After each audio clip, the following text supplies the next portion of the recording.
Hey guys, today we're talking about 4.6, how to experiment well. So the first thing that we're discussing is a random assignment.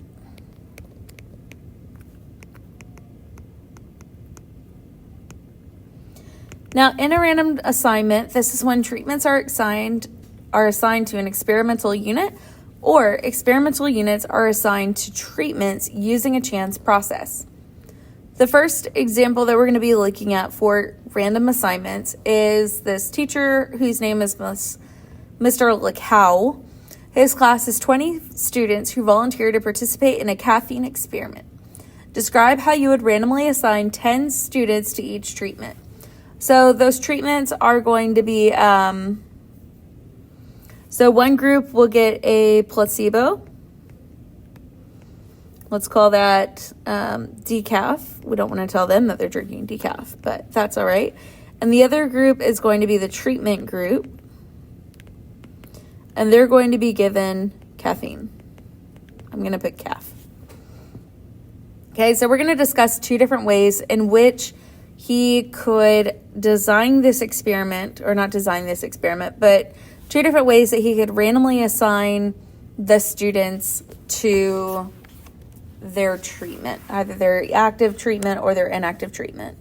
So in using identical strips of paper, what we're going to do is first, we're going to write A on 10 slips of paper. So write the letter A on 10 slips of paper.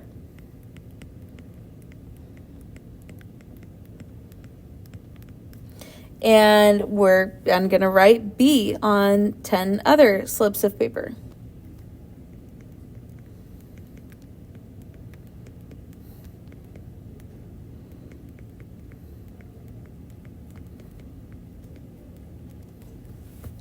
Okay.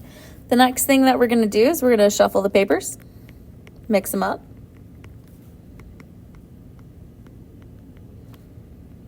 Step 3, we're going to pass them out to the students or the subjects.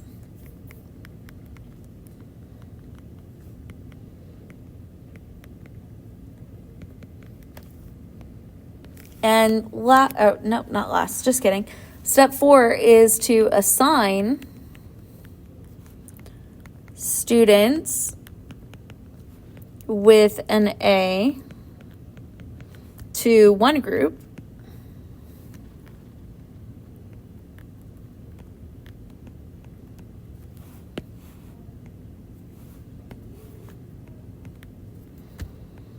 and then step 5 is to assign students with a B to other group. Very complex. Okay. Now, let's say that instead of doing pieces of paper, you really didn't want to take the time to measure out those 10 pieces of paper and you didn't have a pen to write them down. Instead, you could assign each student a different number. So step 1, assign each student a number from 1 to 20. Step 2, randomly generate 10 numbers.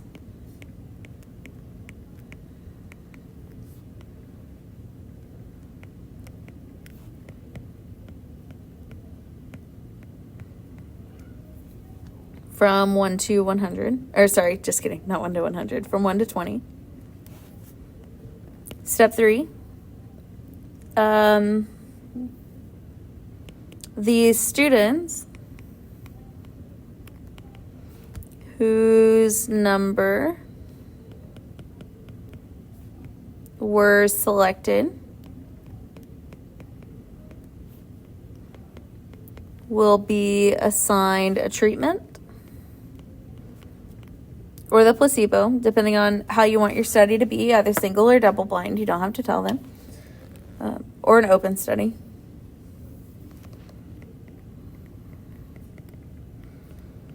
And lastly, step 4, the remaining students will be assigned a different treatment.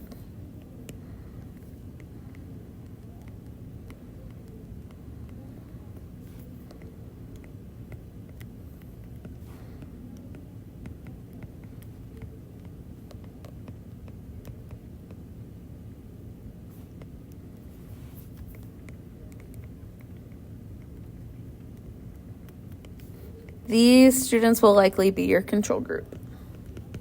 Okay, so that is 4.6, how to create a random assignment.